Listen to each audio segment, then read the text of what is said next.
La lettre de Jacques a toujours dérangé. Depuis l'Antiquité, il y a eu des personnes pour dire qu'il ne fallait pas l'intégrer dans la Bible, jusqu'à Luther qui l'appelait avec mépris l'épître de paille. Alors le problème dans cette lettre de Jacques, c'est qu'il insiste avec une grande force sur l'importance des œuvres, des bonnes actions que nous pouvons faire en ce monde. Et Jacques va même jusqu'à dire que ce sont les œuvres qui justifient l'homme, que la pure et la vraie religion, c'est de visiter les personnes qui souffrent, et que l'essentiel dans notre vie, c'est la compassion. Ce point de vue de Jacques semble contraire, effectivement, au cœur de l'Évangile tel que Luther l'avait découvert avec joie en lisant la lettre de Paul aux Romains, cet essentiel qui est le salut par la seule grâce de Dieu, sans aucun mérite de notre part, et effectivement, il y a là quelque chose qui est au cœur même de l'Évangile du Christ. Et Luther a raison, il y a des textes qui se contredisent dans la Bible, et c'est tant mieux. La Bible n'est pas simpliste, elle offre le témoignage de points de vue très divers, et c'est un formidable stimulant pour notre réflexion, et cela montre que les premiers siècles du christianisme, le courant libéral l'emportait, prédominait. Il nous faut parfois choisir entre des points de vue différents et abandonner tel passage inacceptable, et il y en a, bien sûr, dans la Bible. Mais souvent, les points de vue se complètent et se nuancent mutuellement. Comme cette lettre de Jacques, bien intéressante, qui ajoute une touche très utile pour rendre compte de l'Évangile de Jésus-Christ. Alors je vous propose d'entendre dans cette curieuse et intéressante lettre de Jacques, au chapitre 1er, les versets 5 à 26, et puis ensuite un peu plus loin, dans le chapitre 2, les versets 14 à 17. Si quelqu'un d'entre vous manque de sagesse, qu'il la demande à Dieu, qui donne à tous généreusement et sans faire aucun reproche, et cela lui sera donné. Mais s'il demande la sagesse avec foi, sans réticence, alors il la recevra avec abondance de la part de Dieu. Mais celui qui demande avec réticence est semblable au flot de la mer que le vent agite et soulève. Qu'un tel homme ne pense pas qu'il recevra quelque chose du Seigneur, c'est un homme irrésolu et inconstant dans toutes ses voies. Que le frère de condition humble se glorifie de son élévation, que le riche, au contraire, se glorifie de son humiliation, car il passera comme la fleur de l'herbe. Le soleil s'est levé avec sa chaleur ardente, il a desséché l'herbe et sa fleur est tombée, et la beauté de son aspect a bien vite disparu. Ainsi le riche se flétrira dans ses projets. Heureux l'homme qui supporte la tentation, car après avoir été mis à l'épreuve, il recevra la couronne de la vie, couronne que le Seigneur a promise à ceux qui l'aiment. Que personne, lorsqu'il est tenté, ne dise « c'est Dieu qui me tente ». Car Dieu, bien sûr, ne peut être tenté par le mal, et il ne tente lui-même personne. Mais chacun est tenté par sa propre conscience, qui l'attire et le séduit.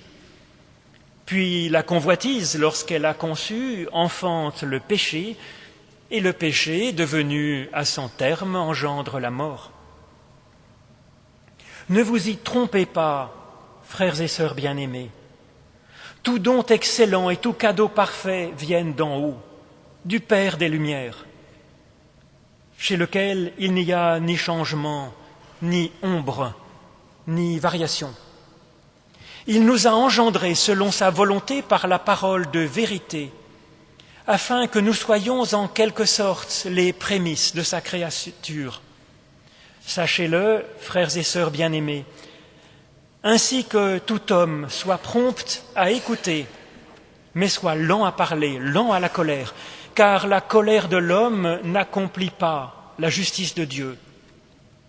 C'est pourquoi Rejetant toute souillure et tout excès de méchanceté, recevez avec douceur la parole qui a été greffée en vous et qui peut sauver vos âmes, votre vitalité.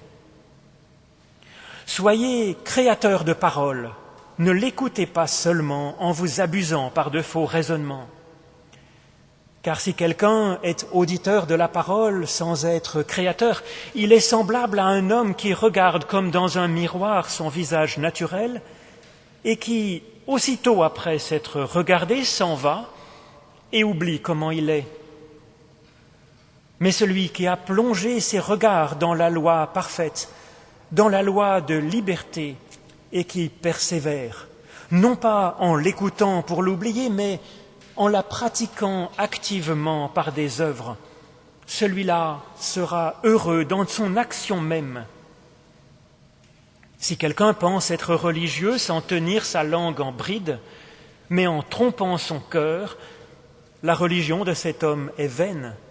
Voilà la religion pure et sans tache devant Dieu, le Père. Elle consiste à visiter les orphelins et les veuves dans leur souffrance et à se garder des souillures du monde.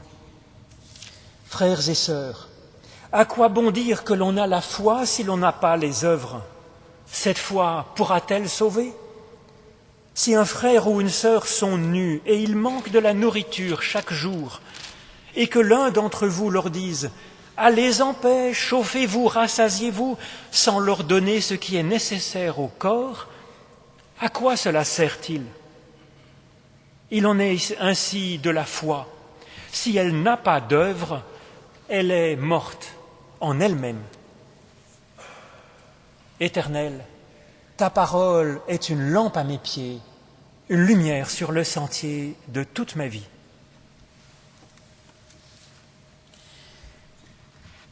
Et je vous propose de chanter le cantique 297 dans Louanges et prières. Ce cantique au Dieu des grâces éternelles, les 3 strophes de ce cantique de louange, 297.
Nous prions. Ô Éternel notre Dieu, nous nous ouvrons à ton esprit de création et de vie, afin que l'Écriture devienne pour nous maintenant parole de vie. Que cette vie mette dans nos cœurs des idées, puis dans nos bouches des paroles et dans nos mains des gestes qui donnent de la force et de la lumière. Rends-nous attentifs à ce qui est divin en chaque être humain. Rends-nous aussi attentifs aux besoins de nos corps, de nos intelligences, de nos sensibilités. Ouvre-nous à une espérance féconde. Fais-nous toujours espérer une nouvelle étape de ta création.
Replaçons-nous dans le contexte de l'époque de Jacques. Il avait une autorité importante dans l'Église, première Église de Jérusalem, quelques années après la mort de Jésus, car il était un des frères de Jésus. Et on le voit même fixer les orientations des ministères de ses apôtres premiers, qu'étaient Pierre et Paul. Dans ces premières années, après la mort de Jésus, les chrétiens de Jérusalem restaient tellement touchés par ce que leur avait apporté Jésus qu'ils veulent vivre par la foi seule. Et d'après ce que nous en dit Luc dans le livre des Actes des Apôtres, il semble bien que ces premiers chrétiens passaient le plus clair de leur journée en études bibliques, en culte, en repas pris en commun et en prière. Ce qu'ils offraient au monde, c'était leur témoignage, comme ce jour où, croisant un homme handicapé en montant vers le temple de Jérusalem, Pierre répond à cet homme qui lui tend la main « Je n'ai ni or ni argent, mais ce que j'ai, je te le donne. Au nom de Jésus-Christ de Nazareth, lève-toi et marche. Miracle, par la puissance de cette seule parole, l'homme se met debout et est libéré. Mais les choses semblent un peu moins simples concernant la détresse des pauvres qui meurent de faim. Comme le fait remarquer Jacques dans le passage que je vous ai lu, quand quelqu'un n'a ni nourriture pour vivre, ni vêtements pour se couvrir, cela ne l'aide pas tellement de lui donner simplement une belle parole, fût-elle cette parole essentielle qu'est la bonne nouvelle de l'évangile du Christ. Il faut passer aux actes pour qu'il puisse se nourrir aujourd'hui et qu'il puisse se réchauffer. C'est pourquoi rapidement les apôtres de cette première église de Jérusalem nomment des hommes, puis des hommes et des femmes, diacres, pour être au service des autres dans le domaine aussi bien matériel que spirituel. Alors vous sentez ce glissement, cette prise de conscience, cette mise en perspective qui n'était vraiment pas facile finalement à vivre pour ces premiers chrétiens de la toute première Église. En Jésus-Christ, ce qui les a bouleversés, ce qui a d'ailleurs bouleversé incroyablement le monde, et l'histoire en est témoin, c'est avant tout une foi et un amour.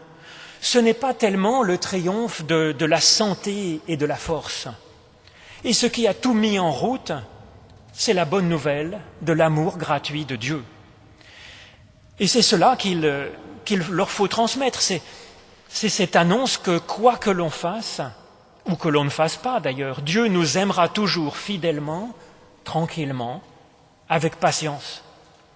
Et puis de toute façon, nous le savons bien, ce n'est un secret pour personne, le corps n'est qu'une réalité temporaire. Son importance est donc relative par rapport à cette incroyable force qu'est la vie éternelle. Notre permanence, elle repose donc dans cet amour qui nous reçoit, dont nous sommes aimés. Et puis, l'essentiel, c'est de vivre de cet amour par la foi, l'espérance et l'amour. Alors oui, ces vérités essentielles, elles forment le cœur de l'Évangile. Mais ces vérités, elles sont à projeter dans un monde, dans le monde où nous vivons actuellement. Un monde où l'homme n'est pas un pur esprit, mais où nous sommes à la fois corps et esprit, indissociablement. Alors il y a 15 jours, nous nous sommes intéressés ici au premier récit de la création de l'homme selon la Genèse. Ce texte nous dit qu'à la base, oui, nous sommes un animal, mais que nous sommes appelés à participer à notre propre évolution, notre propre création, jusqu'à devenir à l'image et à la ressemblance de Dieu lui-même. Il serait donc absurde d'oublier que nous sommes aussi un animal, que nous sommes composés, comme n'importe quelle autre réalité en ce monde, composés uniquement d'atomes qui réagissent entre eux par des réactions chimiques. Comme le dit Pascal, l'homme n'est ni ange ni bête, mais le malheur. Le malheur, c'est que qui veut faire l'ange fait la bête, nous dit Pascal, et c'est une réalité. Notre nature, elle est à la fois un corps et un être fait pour être à l'image et à la ressemblance de Dieu. C'est pourquoi notre nature et notre vocation, c'est de vivre dans ce corps en étant, d'une certaine façon, un petit peu créateur à l'image, à la ressemblance de Dieu, et d'agir comme Dieu le fait dans ce texte, ce récit de la Genèse, d'agir dans ce monde, dans de multiples domaines. Premièrement, dans le domaine du sens, c'est que fait Dieu, c'est bien connu, en créant la lumière le premier jour, mais aussi en travaillant la matière pour créer de belles et de bonnes choses, jusqu'à même développer la vie. Et c'est quand même ce que fait Dieu pendant les 5 jours suivants. Ensuite, si l'on suit toujours ce cheminement de Dieu, ensuite, en bénissant, et oui, il y a là quelque chose qui est essentiel, qui est une part essentielle de cette dynamique de création et de vie. Et enfin, comme Dieu le fait lui-même dans ce récit, en s'arrêtant régulièrement pour laisser place au repos et à la contemplation, oui, reconnaître, voir et chanter les louanges parce qu'il y a tant de bonnes choses dans ce monde. Alors nous comprenons aisément cette première génération d'humains bouleversés par la puissance de l'évangile du Christ. Nous sommes également profondément touchés par cette incroyable nouvelle qui nous rassemble partout dans le monde en ce dimanche. Que nous ne sommes pas face à Dieu comme à l'usine, c'est-à-dire devant gagner notre bénédiction à la sueur de notre front, à la sueur de nos bonnes œuvres. Nous n'avons pas non plus à rembourser la grâce de Dieu, à rendre à Dieu quoi que ce soit, puisque tout ce qu'il nous a donné, il nous l'a donné de bon cœur, et donc nous n'avons pas à le mériter a posteriori en faisant des bonnes œuvres pour rembourser. Non, c'est plus cette logique. Le Christ nous a définitivement libérés de cette logique du marchandage, du donnant-donnant. Mais en le voyant vivre, Jésus-Christ, par la foi, avec une telle générosité, il nous a fait vraiment prendre conscience de notre immense dignité aux yeux de Dieu. Et il nous a fait sentir que nous sommes et que nous serons de toute façon aimés, infiniment aimés par Dieu, même si nous restions comme des bûches là, sans ne rien faire. Alors un moment de stupeur a frappé ces hommes et ces femmes de Jérusalem devant cette nouvelle incroyable, ce changement de perspective, de logique. Et oui, le temps qu'ils digèrent cette nouvelle, si je puis dire, qu'ils l'intègrent dans leur façon de comprendre la vie et de comprendre leur place en ce monde. En effet, à quoi bon agir dans ce monde? Oui, c'est vrai, là n'est pas l'essentiel, et puis c'est fatigant, et puis oui, nous n'avons rien à y gagner en fait. Tout nous est donné par grâce, l'essentiel. Jacques, à ce moment crucial, prend la parole. Il commence, nous l'avons entendu, en évoquant la grâce de Dieu. Oui, car c'est la base fondamentale. Jacques insiste. Dieu n'est absolument l'auteur d'aucun mal. Ce n'est pas lui qui tente, il n'est pas tenté une seconde par le mal, comme s'il nous pouvait nous faire souffrir, nous tuer ou je ne sais quoi. Non, Jacques nous dit, toute grâce excellente, tout don parfait, descendent d'en haut, du Père des Lumières. Il n'y a donc plus rien à craindre de Dieu. Il continuera de toute façon, sans reproche, nous dit Jacques, à vouloir nous donner de bonnes choses. Ce n'est donc pas par crainte que nous ferons le bien, nous dit Jacques, mais simplement parce que c'est bien de faire du bien. Parce que telle est notre vocation, telle est même notre nature profonde, à l'image de Dieu, de ce Dieu qui est créateur, de ce Dieu qui vit bien sûr par la grâce, c'est-à-dire en faisant le bien pour le simple plaisir, la simple joie de faire du bien. Alors dans la mesure où nous sommes à l'image de Dieu, nous agirons comme lui dans ce monde, nous agirons par grâce sans rien attendre en retour d'autre que la joie d'avoir créé du bon, et puis nous nous réjouirons au jour le jour du bon que nous pouvons recevoir les uns des autres, du bon que nous voyons aussi.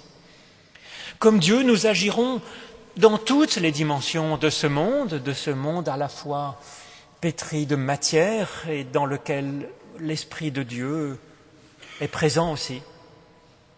Nous chercherons à mettre en lumière comme Dieu, nous travaillerons la matière de nos mains, de nos actes, de nos gestes. Nous bénirons aussi, nous contemplerons, nous célébrerons les bontés spirituelles et matérielles aussi qui sont présentes dans ce monde. Mais pour commencer, nous dit Jacques, il est bon d'écouter la parole, de la recevoir, d'en être auditeur. Il est bon d'être débarrassé de notre surplus de méchanceté, nous dit Jacques, comme si on pouvait enlever un peu le surplus, mais bien sûr, il en reste toujours un peu au fond.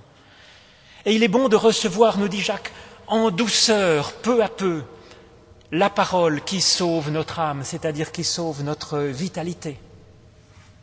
Ce que Jacques appelle ici la parole, comme dans le reste de la Bible d'ailleurs, ce n'est pas une parole faite de mots, mais c'est la dynamique d'évolution qui est proposée par Dieu comme dans un dialogue. Et Jacques compare ici la parole de Dieu a une greffe qui permet à une souche de produire de bons fruits. Dans la mesure où la greffe prend, où nous taillons un peu ce qui dépasse, oui, une combinaison complexe peut se faire entre la nature de la souche et la nature du greffon. Et c'est ainsi que nous sommes créés à l'image de Dieu, à sa ressemblance, dans un développement de notre personnalité propre.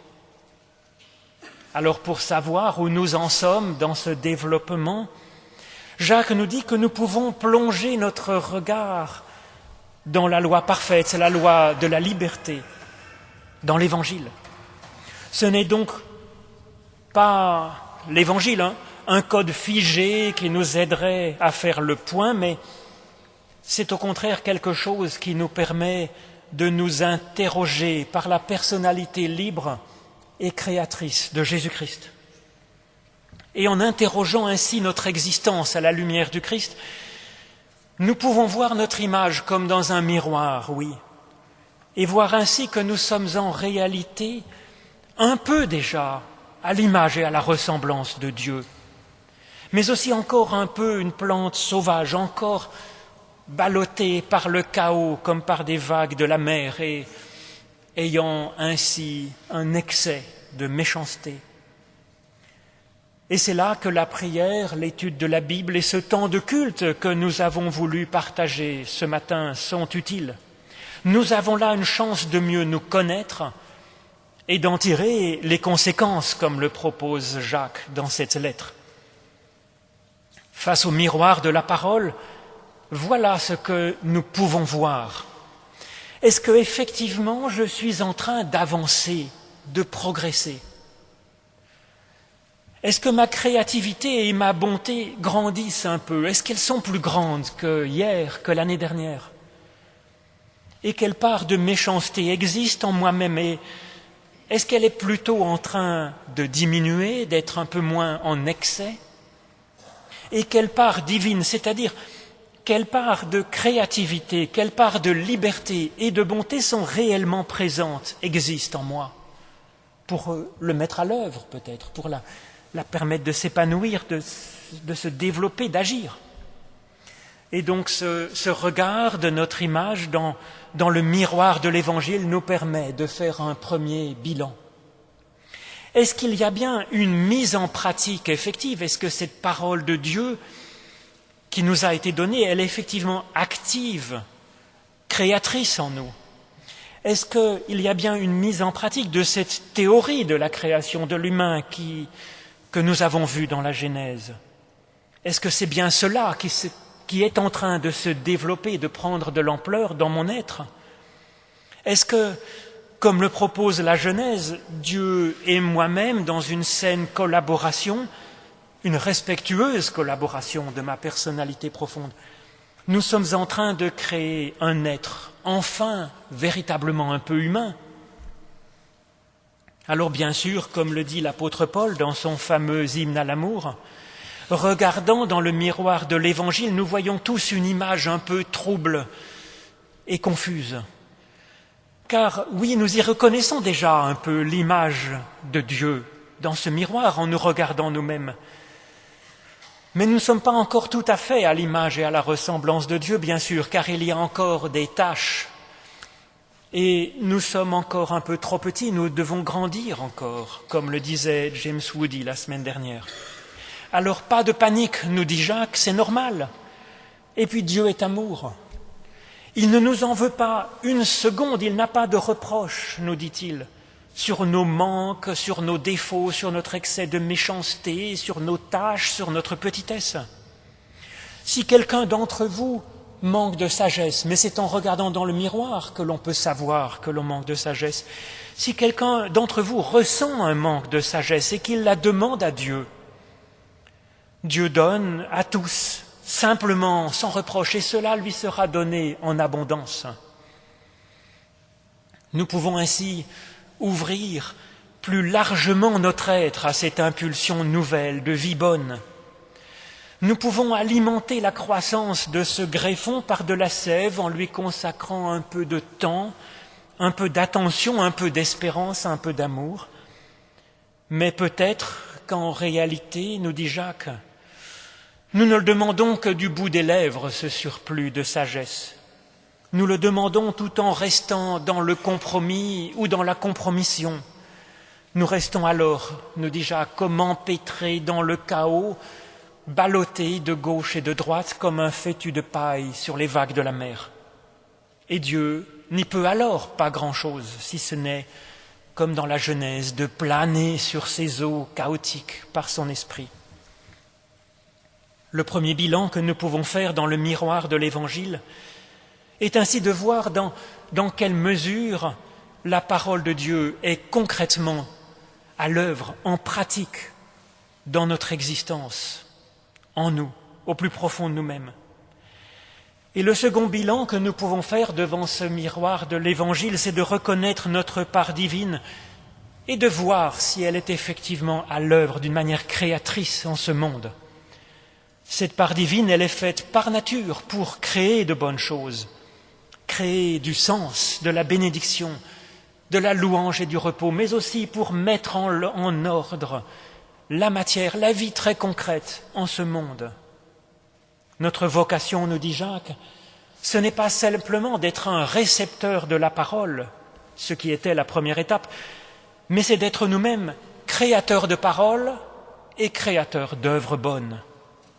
Il y a, nous dit Jacques, un vrai bonheur dans cet accomplissement, au point que l'on peut appeler ce simple et vrai bonheur de la gratitude. Alors dans quelle mesure sommes-nous un peu créateurs du monde ?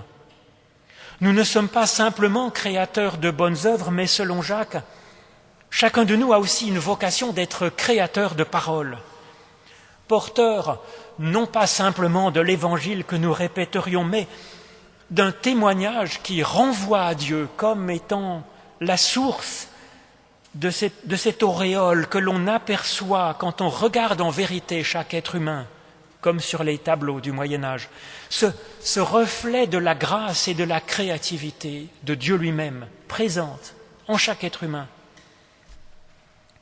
Et c'est là, je crois, que l'éthique chrétienne va plus loin que l'éthique simplement humaniste. L'athée peut aussi être créateur d'œuvres bonnes, et heureusement, même s'il n'a pas saisi ou s'il a refoulé le fait que son bon cœur et sa créativité sont les fruits de la seule grâce de Dieu. Mais nous sommes appelés à être les deux, nous, par la grâce de Dieu, créateurs d'œuvres bonnes en ce monde, très concrètement, très matériellement, mais aussi créateurs de paroles, à l'image et à la ressemblance de Dieu lui-même. Amen.